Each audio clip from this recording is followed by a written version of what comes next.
The only thing that we're interested in is putting money in your wallet. If you want to bet the fights, if you want to have a little bit of action, you are in the right place with my partner, Ian Parker. I am Brett Okamoto. We're ready to rock between our parlays, our props, our straight picks. It's time to make money. Let's go.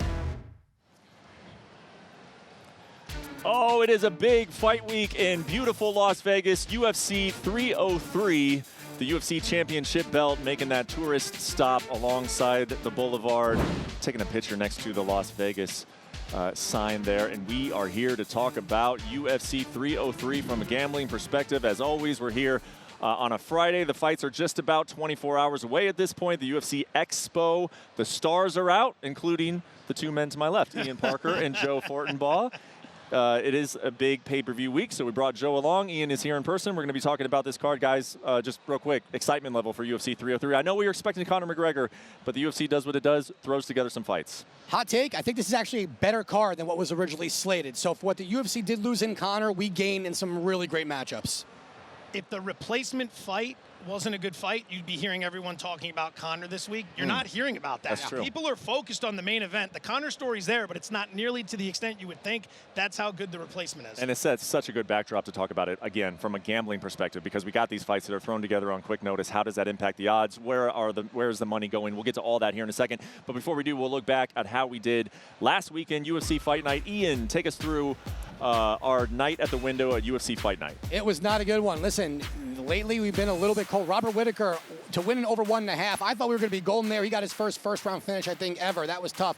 Pavlovich and Volkov, under 1.5 I had. These two giants decided to go all three. Johnny Walker no-showed, got flattened by Volkan Ozdemir, which flattened me. And we lost on the last leg of the parlay. So it was not one of my better nights, one of my worst ones, but we're going to go from cold to hot in this ridiculous hot weather in Vegas. Bounce back week at 303. Let's go. Yep. Shake that off. You're going to have a cold one. Do it in Saudi Arabia when you only gave 3 best bets on the UFC Fight Night. And here we go into UFC 303 main card. As always, 10 Eastern, 7 Pacific. Find it on ESPNplus.com/pay-per-view. Alex Pereira taking on Jiri Prochazka. We already saw this fight in November. It was very, very entertaining until it ended in the second round with the champion knocking out Prochazka. We'll see if he can do it again. Brian Ortega, Diego Lopez. That goes from a featherweight fight to a lightweight fight. Obviously, very, very happy that fight is continuing on. That changed on Friday. Anthony Smith is back, taking on Roman Dolidze. Another 2 more guys that were not originally planned for this UFC 303 card. So, again, and then, of course, Ian Machado, Gary, Michael Venom Page. That's another one that we're going to talk about in detail, opening up the card at UFC 303. Guys, let's start with the main event. As I mentioned, this is a fight that we are pretty familiar with. These are 2 opponents who are familiar with one another. November was not that long ago. We saw how the fight went, and then we also see some of the circumstances playing into this this rematch getting put together on short notice.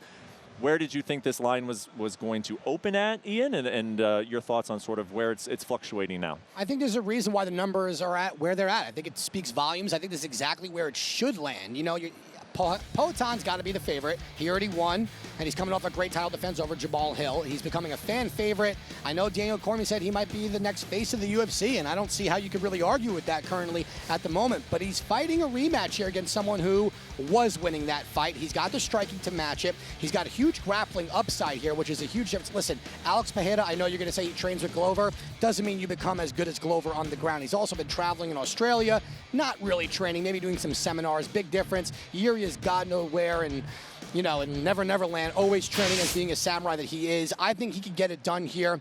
Originally, the number was over 1.5. People bet the heck out of that, so it went to over 2.5.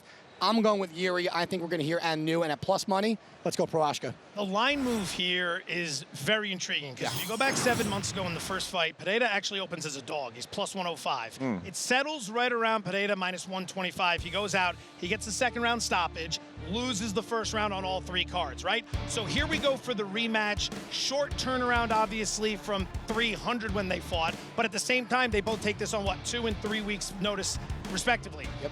This is where it gets interesting. Pereira opens as the minus 150 favorite this time around. It gets bet down to minus 125 in the week leading up to the fight. That's not public money coming in for a fighter who might be the most popular guy in the game right now. So you saw the sharps jump on Jiri Prochazka early in the week. It's since been coming back up. I'm with Ian here. I side with Prochazka. I think the fact that he got this call 2 weeks ago in Australia and is coming halfway around the world for the fight, you throw a wrench into the plan and you offer up a better price than the first time, I think there's an opportunity there. Okay, so two picks for the challenger here in the main event on short notice. Let's move to the co-main event. Again, it is a lightweight fight, originally scheduled at 145. Brian Ortega was having some trouble making that weight, so they agreed to have it at 155.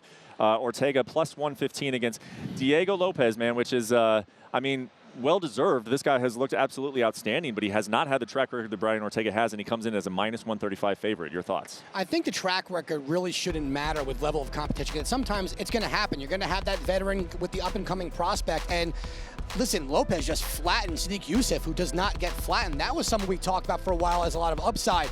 The other part of it is this. When this fight was announced, I did not like it for Ortega. One, he was going up to 55, meaning he wasn't cutting weight. He wasn't in training camp, and where he usually has an advantage. Ortega said this. I have never fought someone who can match me in jiu-jitsu. Lopez not only can match him, but is better than him. International champ. And Lopez said, Brian doesn't compete in these tournaments or these world championships that I do. So he's not afraid. The biggest difference, though, on the feet, Lopez has the knockout power. I think he gets it done. I think send that rocket ship to the moon with him. I'm big on Lopez. Let's go. I'm never comfortable being on the other side of him because his track record's fantastic. I find myself on Ortega here. It's not the biggest bet on the card. I do think the strength of schedule matters. You've been in there with a guy like Volkanovski. You've been in there with Frankie Edgar. You've been in there with Max Holloway. And then in this situation, we only seen him fight twice in, 3 years due to the injuries and everything else. Now he takes this fight just a few months after his last outing where he took out Yair Rodriguez in Mexico back in February.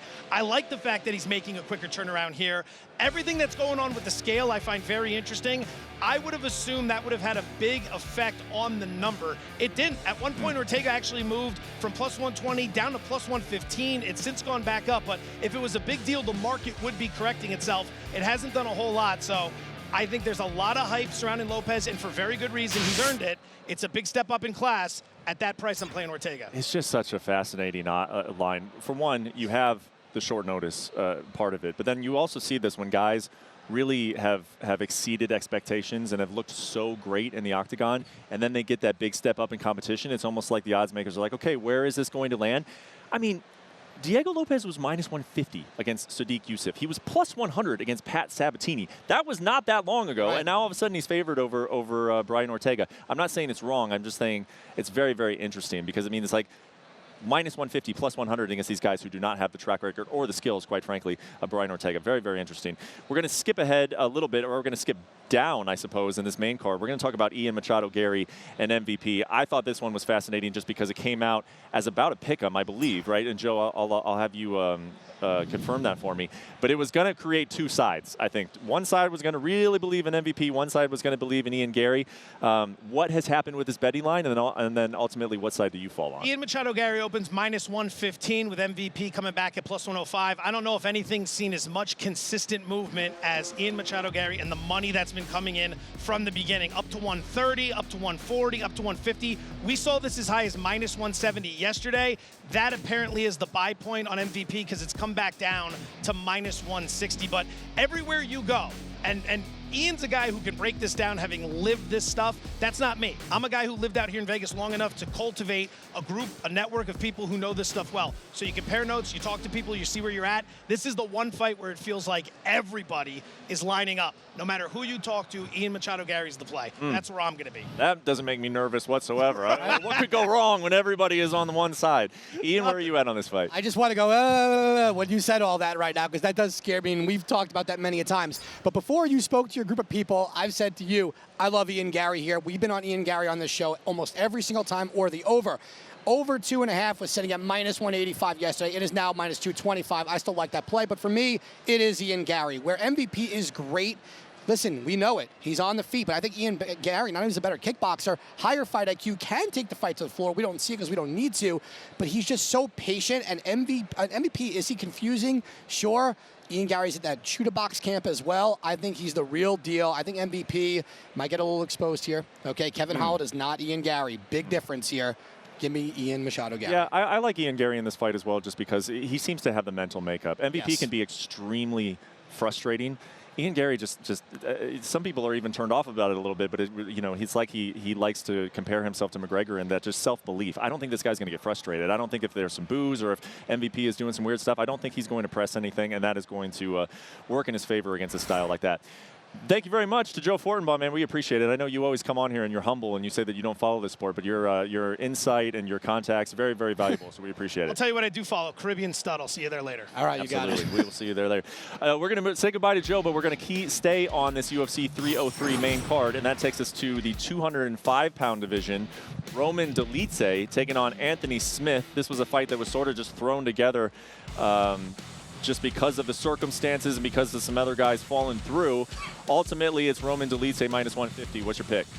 I'm going over 2.5 rounds here. I think we're going to get a lot of pitter-patter. You got two guys that are very good on the ground, got good striking. Anthony's very smart. And for Roman, he kind of has to land that one shot. Give me over 2.5 rounds here. This is probably going to go all three. All right, and then from there we go to the 135-pound division. Myra Breno-Silva taking on Macy Chasson. Very, very close odds here. You like the over again. I do. You don't usually get a number with the women's fights there. I do like it. I think we're going to see a lot of clinching from Macy Chasson. Even if she's able to take down Myra Breno-Silva, her jiu-jitsu should be able to shut down the attack. I think we're going to get a grapple-heavy match or a clinch-heavy fight over 2.5. That's where I'm going here. All right, so that takes us through. I mean, this UFC 303 card. It's pretty good. Looks completely pretty different good. 2 weeks ago. And now we've got Brian Ortega, Diego Lopez, Anthony Smith, Roman Dolidze.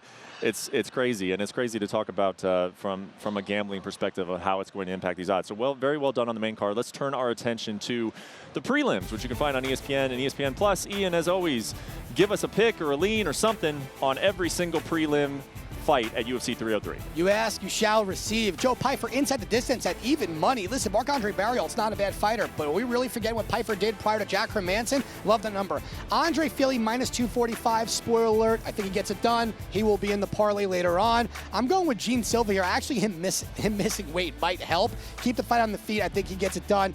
Talbot at over 1.5 rounds, minus 180. He is a minus 1,600 favorite, but all of his wins come at the end of round 2 or early round 3, and we're getting that at minus 180. Jillian Robertson against Michelle Waterson-Gomez. Give me Robertson. The jiu-jitsu is going to be too good. Very strong for this weight. And also our long shot prop, why not? Robertson, second round, sub at plus 750. I love that play. Martin Boudet over Andre Arlovsky. I can't believe we're still saying Andre Arlovsky's name.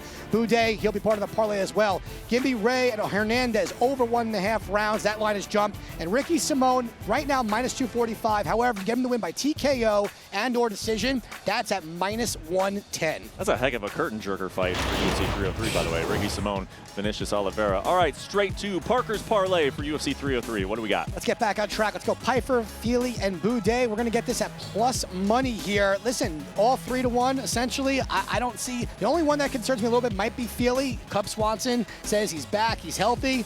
I still think Fili's got more ways to win, so we're going to go with the 3-legger on this one. All right, and from there we go to the long shot parlay, which is boosted on ESPN BET, so make sure you're grabbing that app so you can get these boosted odds. What are we doing for the long shot boosted parlay this weekend? Now, Brett, I say this a lot, but I actually think this one at plus 1,000 is realistic and can happen. Joe Pyfer to win by KO or TKO, Ian Machado Gary by decision, and Jiri Prochazka on the money line. If you do that boost, going from plus 1,000 to plus 1,300 in the ESPN BET app, let's go. All right, and then for the bounce back card, after a little bit of a cold one in Saudi Arabia, we are getting hot in Las Vegas. Tell us our best bets for UFC 303. We got to get hot here, and I'm feeling it. Look, Pereira and Prochazka over 1.5 rounds. I also like Jiri at plus money. Diego Lopez, Ian Machado Gary, Jillian Robertson. Then we're going to go Smith and Dolidze over 2.5, and Peyton Talbot to win in over 1.5 rounds. Let's get the sweep and to revert from that reverse sweep from last week.